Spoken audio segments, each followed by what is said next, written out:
Leverage Shaheen के साथ मैं हूं सैयद शाहीन। कराची में पिछले दिनों एक बड़ी सियासी कुव्वत को इस बुनियाद पे माजूल कर दिया गया कि उसके ऊपर जो चार्जशीट था उसमें एक बहुत बड़ा एलिगेशन था चाइना कटिंग। अच्छा, मैं थोड़ा सा आपको वजाहत से चाइना कटिंग की बुनियाद बता दूं क्या है। चाइना कटिंग की बुनियाद ये है कि जब 85-86 में अंदरून सिंध महाजरों को बेदखल किया जा रहा था, उर्दू बोलने वालों को, तो उस वक्त के इंडस्ट्रियलिस्ट, मैं नाम लेके बता रहा हूँ, मोहसिन सिद्दीकी थे, हसीन हाशमी थे, ये जो उस वक्त के उर्दू स्पीकिंग इंडस्ट्रियलिस्ट थे, उन्होंने हुकूमत को एक प्रपोजल भेजा कि कराची और हैदराबाद के दरमियान में एक इंडस्ट्रियल जोन बनाया जाए जिसमें लोगों को इंडस्ट्रीज लगाने की इजाजत हो। वो नूरियाबाद के नाम पे उस पर प्रपोजल को अप्रूव किया गया और डॉक्टर सफदर अली बाकरी सूबाई वजीर सनत थे, उन्होंने उसको अप्रूवल दे करके उस जगह को बोर्ड ऑफ रेवेन्यू से एक्वायर करके एक सनती जोन बनाया। बिल्कुल उसी तरह से मुख्तलिफ मुकय्यर हजरात ने नेशनल हाईवे पे जमीन के टुकड़े जो बोर्ड ऑफ रेवेन्यू से थे, नाकिला जमीनें थी, वो परचेज करके लोगों को $1.5 लाख रुपए के साथ दिए कि जी आपका घर वहां जला दिया गया, तोड़ दिया गया, आप यहाँ आकर के अपनी सकूनत। ये उस वक्त के MQM का प्रपोजल था।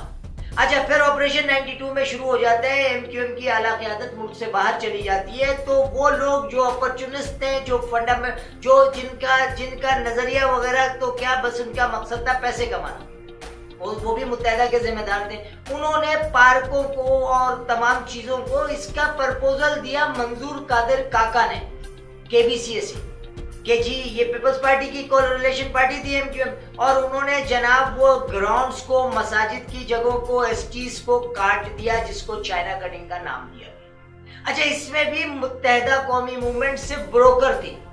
ब्रोकर मींस ये कि अब मिसाल के तौर पे KBCA ने या KDA ने एक लैंड काटी, वो फुटबॉल का प्लेग्राउंड है, उनमें इतनी जुर्रत नहीं थी कि वो वहां आकर के डेमोर्केशन कर लें, तो उन्होंने उस इलाके के सेक्टर इंचार्ज को अप्रोच किया कि भाई हम इतने पैसे आपको देंगे, दूसरों को हम ये प्लॉट जो है 20 लाख का दे रहे हैं, आपको हम ये प्लॉट 12 लाख में देंगे, 8 लाख रुपए आपके, लेकिन इलाके की रेजिस्टेंस नहीं होनी चाहिए।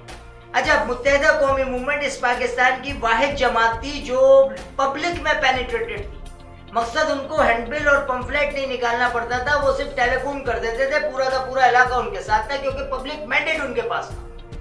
अब वो जनाब उस ग्राउंड की कटिंग हो रही होती थी, पब्लिक जो है ना कुछ नहीं करती थी, पब्लिक निकलती नहीं थी, क्योंकि वो पब्लिक MQM को अपना मसीहा समझती थी। नतीजा क्या हुआ कि उसके भी बेनिफिशियरी सिंध गवर्नमेंट के वो अरकान है जो KDA में और KBCA में, या अल्टीमेटली फलियार तारपुर या जरदारी साहब का अकाउंट। क्या 12 सालों से ऑपरेशन चल रहा है, क्या चाइना कटिंग बंद हो गई है? नहीं, बिल्कुल भी बंद नहीं हुई है। सिर्फ ये हुआ है कि वो जो सेक्टर में बैठ करके पैसे लेता था, अब स्टेट एजेंसी में बैठ के पैसे ले रहा है।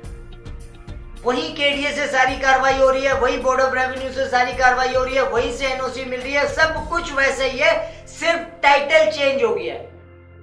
मैं उसकी एक बहुत बड़ी मिसाल आपको देता हूं। दे मंगो पीर, बोर्ड ऑफ रेवेन्यू की डाक क्लास जमीन, सबसे पहले खालिद जकी ने साइमा टावर के लिए एक पोल्ट्री फार्म वाले से 30 साल लीज खरीदी।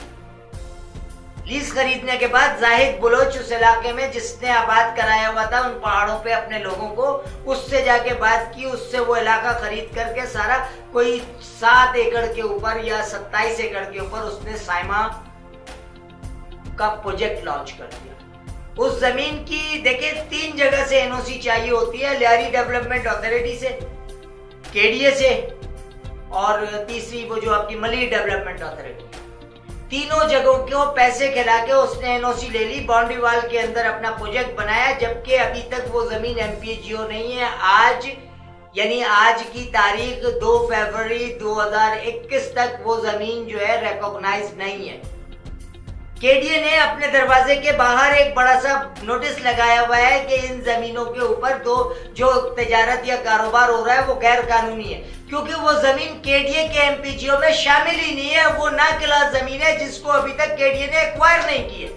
हाउ इट इज पॉसिबल कि उस पे आप अली टाउन बना रहे हैं, उस पे आप साइमा बना रहे हैं, उस पे आगे आप बड़ी बड़ी बाउंड्री वॉल डाल करके लोगों को 120 गज के प्लॉट दे रहे हैं। बिल्कुल वही कुछ जो 2004-2005 में किसी गरीब ने अपनी बेटी के जहेज के पैसे दे करके प्लॉट खरीदा और बाद में 2007, 8, 9, 10 में उसको तोड़ दिया गया। उस गरीब का क्या कसूर है? इसका बेनिफिशियरी चाहे वो ब्रोकर हो, सेक्टर में बैठा हो, पीटीआई के ऑफिस में बैठा हो, या किसी पॉलिटिकल पार्टी के शेल्टर में बैठा हो, या किसी स्टेट एजेंसी पे बैठ करके अपना मजमूम कारोबार कर रहा हो, वो होगा, या केबीसीए में केडीए में बैठा हुआ वो अफसर होगा जो उनको एनओसी दे रहा है, या वो सब रजिस्ट्रार होगा जो इस डीड इक्विटी ट्रांजैक्शन कर रहा है, गवर्नमेंट की ड्यूटी के नाम पे अपनी जेब में पैसे डाल रहा है। दे मंगो पीर, दे में सबसे बड़ा दे है जिसमें आप बाबा मोड़ एक जगह है, 5A1, 5A2 लगता है, आप वहां से लेकर के सुरजानी के डेड एंड तक देखे, पहाड़ के नीचे यानी 10-10 हजार गज की बाउंड्री वॉल डली हुई है, जो मुकामी रहने वाले हैं उनको पैसा दे करके। अच्छा आप देखें, आप इसमें एक रशीद नामी सराइकी है, रशीद नाम है उसका, आज से 2 साल 3 साल पहले तक मोटरसाइकिल पे शटरिंग का कारोबार करता था, लोगों की शटरिंग लगाता था इन्हीं जमीनों की। अच्छा इसका रोल क्या है? किसी पैसे वाली पार्टी ने कहा कि ये 5 एकड़ जमीन ना क्लास हम आपको देंगे या 10 एकड़ जमीन देंगे। अब वहां पे जो झुग्गियां बनी हुई है, जो कच्चे मकानात बने हुए हैं, किसी से लाख रुपए में लिया, किसी से 1.5 लाख रुपए में लिया। अच्छा इन जो सो कॉल्ड 2 नंबर बिल्डर्स हैं, अच्छा बहुत मजे की बात यह है कि ये बिल्डर भी कहीं रजिस्टर्ड नहीं है, अली टाउन आबाद में रजिस्टर्ड नहीं है, किसी सरकारी फोरम पे, किसी सरकारी मॉडर्न पे रजिस्टर्ड नहीं है, नॉर्थ टाउन कहीं पे रजिस्टर्ड नहीं है। वो जो इसका जो क्रिएटर या खालिक है मजर, वो बेसिकली गुलिस्तान जौहर में एक बिल्डर के पास जॉब करता था और उसके बाद उसने इधर आकर के इस जमीनों का मजमूम कारोबार शुरू किया। This is all the rubbish activity and the lack of the capability of the government of Pakistan and the government of Sindh. यही वो गलतियां हैं जो बाद में मजलूमों के लिए एक अजाब बनती हैं। यानी वो गरीब जिसने 10-12 लाख रुपए अपनी जिंदगी की जमा पूंजी लगा करके इन नौसरबाजों से प्लॉट खरीद लिया, 4 दिन के बाद अगर कोई सख्त गवर्नमेंट आ गई तो उसको मिसमार कर देगी और आइन और कानून से कोई नहीं डरता। मैं एक बड़ा अच्छा किसी इंटेलेक्चुअल का जुमला ऐसे वक्त में कहता हूं कि एहसास महरूमी एहसास बगावत होती है। आप क्यों लोगों को अदारों के खिलाफ कर रहे हो? आप क्यों अपनी जेबों को भरने के लिए वो हरकतें कर रहे हो कि जिससे पाकिस्तान की बुनियादें कमजोर हो रही हैं? आप बहुत अच्छी तरह से जानते हैं कि 1970s में बांग्लादेश भी इन्हीं बातों की वजह कर 2 लाख हुआ पाकिस्तान और बांग्लादेश का वजूद हुआ। यही वो हरकतें थी, आपकी लैक ऑफ क्रेडिबिलिटी थी कि आपने अदारों को मुस्तहकम नहीं किया, आपने जाती मफादात के लिए अदारों को कमजोर कर लिया, यतीम कर दिया, रुस्वा कर दिया। क्या पाकिस्तान रेंजर्स को नहीं पता है कि ये नाकला जमीनों पे जो बड़ी बड़ी आबादियां बनाई जा रही हैं, ये जो बड़ी बड़ी आबादियां गरीबों की खाली करा करके बेंगलोर के नाम पे इन जमीनों को बेचा जा रहा है, उसके पीछे कौन सा माफिया है? जब रेंजर्स को पता है, इस मुल्क की 17 एजेंसियों को पता है, तो क्यों?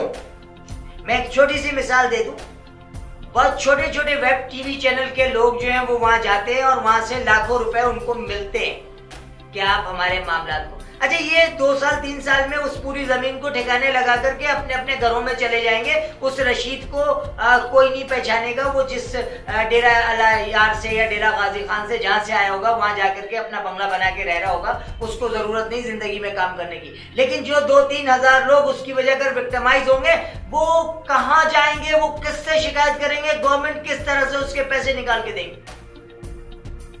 तो चाइना कटिंग तो आपको याद है, चूंकि हुब्बे अली में नहीं बुग़्ज़े माफिया में आपने एक ठप्पा लगाना था कि जी इन्होंने चाइना कटिंग की है, और जो रियल चाइना कटिंग हो रही है उसकी तरफ आप देख भी नहीं रहे। टुनाइट विद शाहीन से शाहीन।